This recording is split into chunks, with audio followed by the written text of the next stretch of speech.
마가복음 12장 35절에서 37절까지의 말씀입니다. 예수께서 성전에서 가르치실새 대답하여 이르시되 어찌하여 서기관들이 그리스도를 다윗의 자손이라 하느냐. 다윗이 성령에 감동되어 친히 말하되 주께서 내 주께 이르시되 내가 내 원수를 내 발 아래에 둘 때까지 내 우편에 앉았으라 하셨도다 하였느니라. 다윗이 그리스도를 주라 하였은즉 어찌 그의 자손이 되겠느냐 하시니 많은 사람들이 즐겁게 듣더라. 아멘. 구약 성경의 사사기를 언급할 때 바로 떠오르는 말씀이 있을 거예요. 그때 이스라엘에 왕이 없으므로 사람들이 자기 소견에 옳은 대로 행하였다 하는 말씀이에요. 이 말씀은 그 자체로 어떤 판단을 담고 있지는 않습니다. 그런데 사사기를 관통하는 가장 중요한 구절을 뽑으라 하면 이 구절을 뽑습니다. 왜 사사시대가 그러한 시대일 수밖에 없었는지를 설명해주는 핵심 구절이 되기 때문에 그렇습니다. 왕이 없었어요. 그러다 보니 사람마다 무엇이 옳은지 무엇이 그른지를 판단할 수가 없었습니다. 그래서 제 소견에 옳은 대로 행하였다는 것이 사사기를 이해하는 데 중요한 핵심 원리가 됩니다. 중요한 것은 그 당시에도 사람들이 저마다 옳음을 가지고 있었다는 거예요. 이것이 옳다, 이것이 그르다라는 판단 기준이 있었습니다. 다만 저마다 소견에 따라 판단했다는 것이죠. 율법이 있었던 시대도 아니었고요. 하나님께서 성령의 감동을 통해 말씀하시던 시대도 아니었기에 양심에 따라 제 소견에 옳은 대로 판단하며 살았던 시대였습니다. 그런데 이 사사기 21장 25절의 말씀이 그러했기 때문에 사사시대가 암울했던 시대다. 백성들은 끊임없이 범죄하였고 하나님을 떠났으며 하나님의 은혜가 임하고서야 다시 하나님께 돌아올 수 있는 순환적 구조를 가졌다. 이것을 설명하는 데 핵심 구절이 바로 이 말씀입니다. 말씀은 분명 일반 서술이지만 그 이면에는 어떤 뜻이 담겨져 있어요. 그 이면을 알아볼 수 있는 안목이 필요합니다. 오늘 본문이 딱 그렇습니다. 그런데 그 메시지를 듣지 못한다면 여러분도 많은 사람들과 같은 우를 범할 수 있다는 것입니다. 마가복음 12장은 계속해서 여러 가지 논쟁거리가 언급되고 있어요.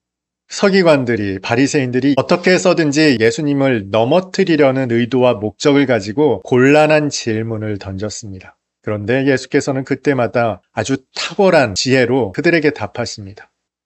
그런데 오늘 본문은 예수께서 사람들에게 역으로 질문하는 말씀이에요. 이 부분만 놓고 본다면 너무 사람들이 책 잡으려 하니까 그들을 꼼짝 못하게 하려고 질문하는 것처럼 보일 수도 있습니다. 또 맥락상 그렇게 읽히기도 합니다. 이 질문은 시편 110편의 말씀을 인용한 말씀이거든요. 오늘 본문 말씀을 읽습니다. 36절입니다. 다윗이 성령에 감동되어 친히 말하되 주께서 내 주께 이르시되 내가 내 원수를 내 발 아래에 둘 때까지 내 우편에 앉았으라 하셨도다 하였느니라. 여기에서 주께서 내 주께라는 표현이 등장하죠. 언급되는 주라는 말이 서로 다른 의미를 가지고 있습니다. 앞에 나오는 주는 하나님이시죠. 그런데 뒤에 등장하는 주님은 그리스도, 메시아라는 뜻입니다.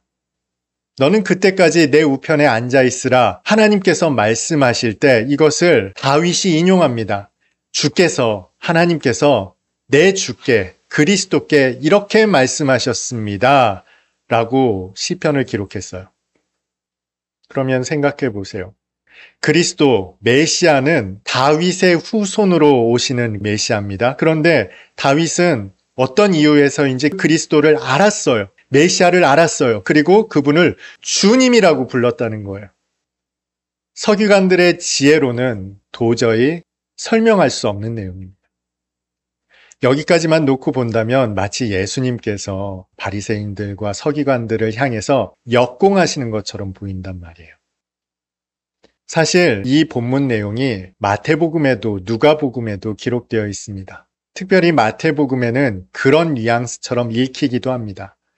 마태복음 22장 41절입니다. 바리새인들이 모였을 때 예수께서 그들에게 물으시되, 예수께서 질문하신 대상이 바리새인이라고 등장하죠.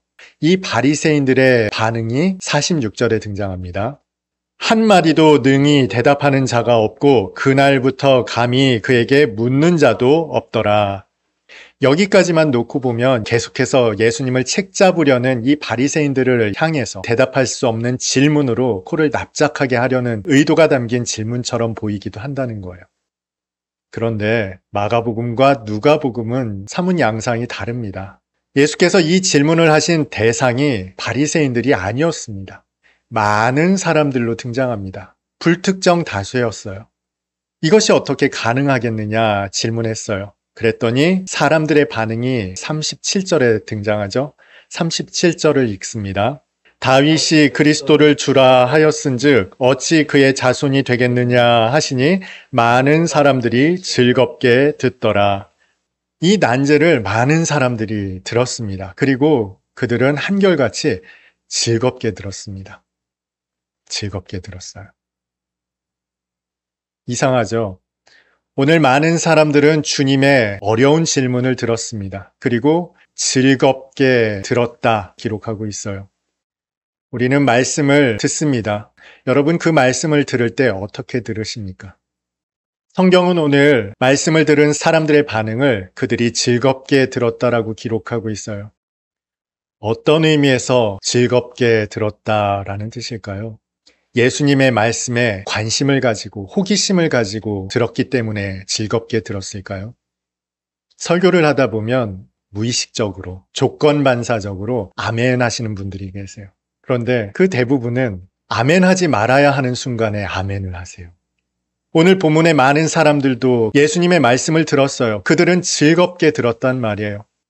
표면적으로만 보면 그들은 아주 좋은 예배자들입니다. 말씀을 듣는 좋은 태도를 가지고 있었어요. 그런데 도대체 그들은 어떤 생각에서 즐겁게 들었을까요? 말씀에 관심을 가지고 청종하고 있었을까요? 만약 그랬다면 그들은 그러지 말았어야 합니다. 얼마 지나지 않아 예수님을 십자가에 못 박는데 내어주는 성난 군중으로 돌변했거든요. 만약 그들이 예수님의 말씀에 귀 기울였다면 그들은 질문을 했어야 합니다. 어떻게 다윗은 자손으로 오는 그리스도를 두고 주님이라고 고백할 수가 있느냐? 질문했어야 한다고요. 니고데모가 질문을 했죠. 니고데모가 주님의 말씀에 대해 어떻게 그런 일이 있을 수 있습니까? 질문했단 말이에요. 그랬더니 주님께서는 니고데모에게 설명해 주셨습니다. 풀어서 해석해 주셨어요. 그러나 그 누구도 질문하지 않았습니다. 만약에 질문이 있었다면 마태건 마가건 누가건 그 누구라도 언급했을 겁니다. 그러나 공관복음서 어디에도 질문했다는 내용이 기록되어 있지 않아요.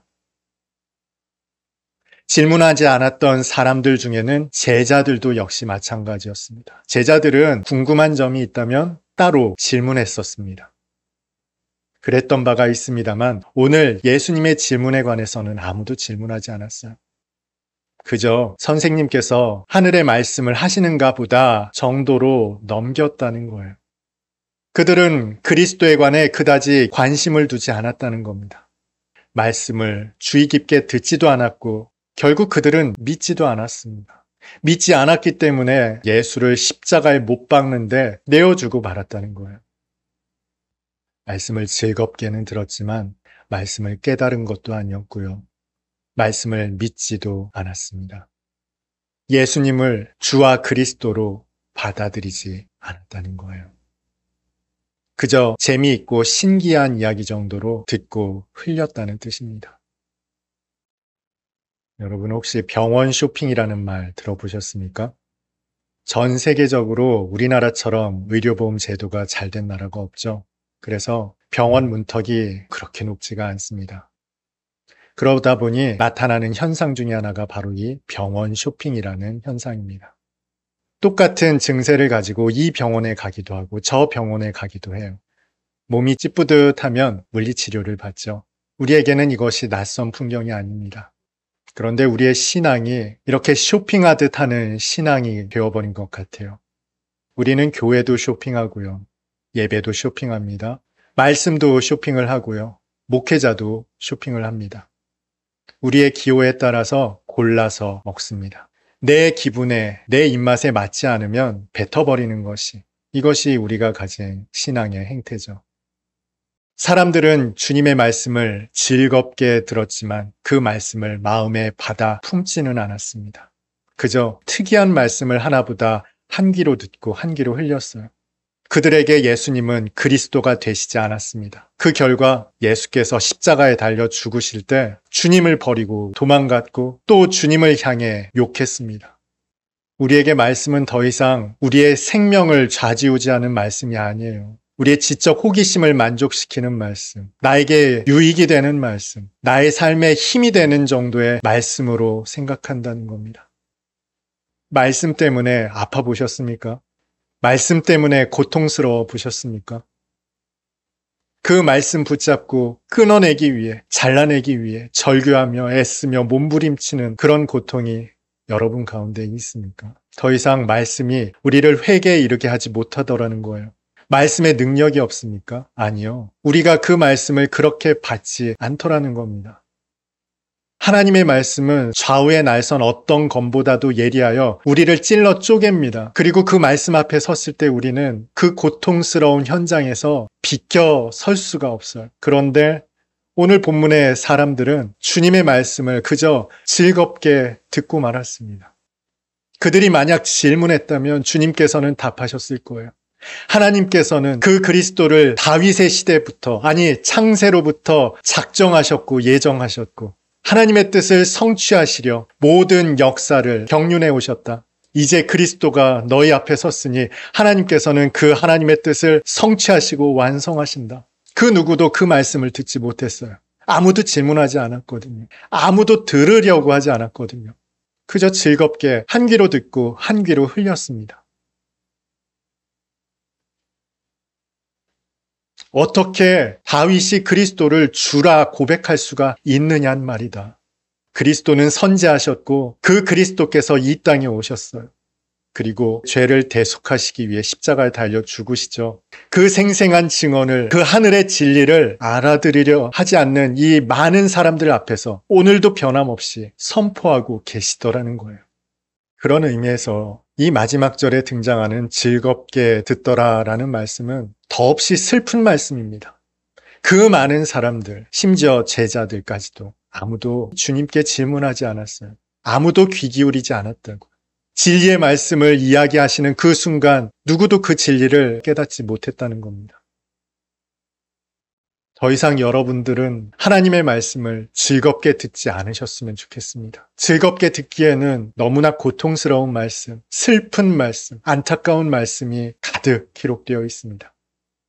하나님은 부르셨고 백성들은 외면했으며 알아듣지 못하는 그 사람들에게 또다시 하나님은 진리의 말씀을 이야기하고 계셨어요. 사람들은 농담처럼 들었고 알아듣지 못했으며 그저 즐거운 가십거리 듣듯 듣고 외면해 버렸습니다. 말씀이 여러분에게 참 진리로 와닿기를 바랍니다. 하나님의 구원이 그토록 오래전부터 작정된 구원이었구나. 그 구원을 이루시기 위해 그토록 오랫동안 인내하셨구나. 그리고 마침내 그 가장 안타까운 마음으로 아들을 보내실 수밖에 없었구나. 이 땅에 오신 그리스도께서는 그 아버지의 마음을 오늘 알아듣지 못하는 세상을 향해, 사람들을 향해 이야기하고 계시는구나. 그 말씀은 또다시 우리에게 똑같이 들려지고 있구나. 이 복음 앞에 여러분은 어떻게 하시겠습니까?